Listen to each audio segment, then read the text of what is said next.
బడుగులపై పెత్తనం. ఎస్సీ నియోజకవర్గాల్లో షాడో ఎమ్మెల్యేల తిష్ట.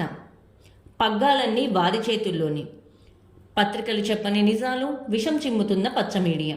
బడుగులపై పెత్తనం చంద్రబాబుదే, మరొకరిపై నిందలు వేయడం బాబు నైజం. రాష్ట్రంలో కమ్మ సామాజిక వర్గం ఓటర్లు చాలా తక్కువ మంది ఉన్నప్పటికీ విద్యావేత్తలుగా, రాజకీయంగా, ఆర్థికంగా, సామాజికంగా, పారిశ్రామిక రంగాల్లో బలపడి ఇతర సామాజిక వర్గాలపై ఆధిపత్యం చలాయిస్తూ కర్రపెత్తనం చేస్తారు. ఇలా ముందు నుంచి అన్ని రంగాల్లో చైతన్యంగా ఉంటూ పేద వర్గాలను దగ్గర తీసి వారి మేలు చేస్తున్నట్లు నటిస్తూ ప్రదర్శిస్తూ వారి పనులు, అవసరాలను చక్కపెట్టుకుంటుంటారు.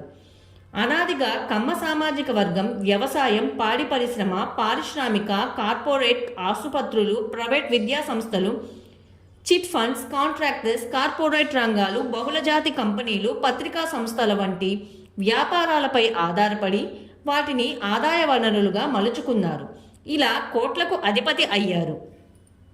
తెలుగు జాతి ఆత్మగౌరవం కాపాడాలి, పరిరక్షించాలి, తెలుగుదేశం పిలుస్తోంది రా, కదలిరా అనే నినాదంతో ప్రత్యేకంగా కమ్మ సామాజిక వర్గం కోసం 1982లో తెలుగుదేశం పార్టీని స్థాపించిన డాక్టర్ నందమూరి తారక రామారావు గారికి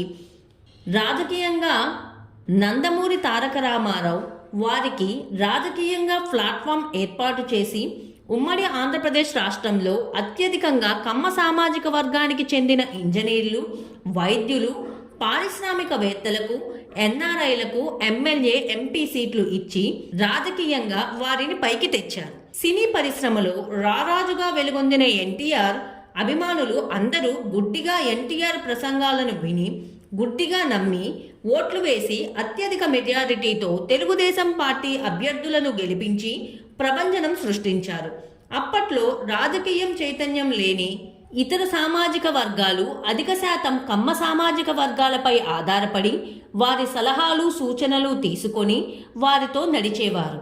దీంతో అవకాశం తీసుకొని ఇతర సామాజిక వర్గాల బలహీనతను, బలాలను బేరీజు వేసుకొని సామాజిక వర్గం ఎన్నికల్లో వారిని ఓటు బ్యాంకుగా వినియోగించుకుంది తప్ప వారు ఎవరైనా పైకి వస్తే అంతర్లీనంగా రాజకీయంగా అణచివేతకు గురి చేస్తారు.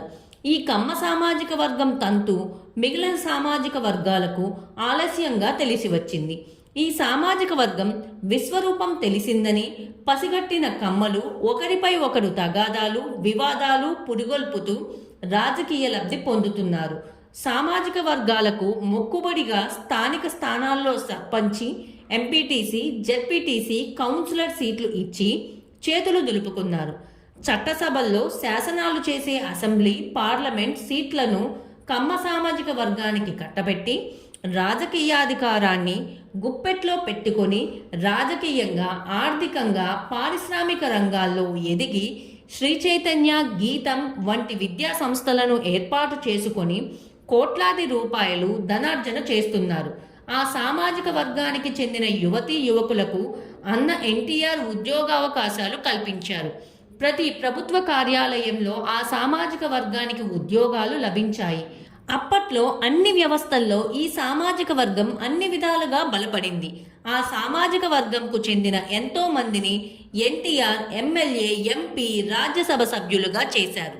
చంద్రబాబు నాయుడు ముఖ్యమంత్రి అయిన తర్వాత విచ్చలవిడిగా అధికారాన్ని వాడుకొని కులపిచ్చితో కమ్మ సామాజిక వర్గానికి చెందిన వారిని అందలం ఎక్కించారు.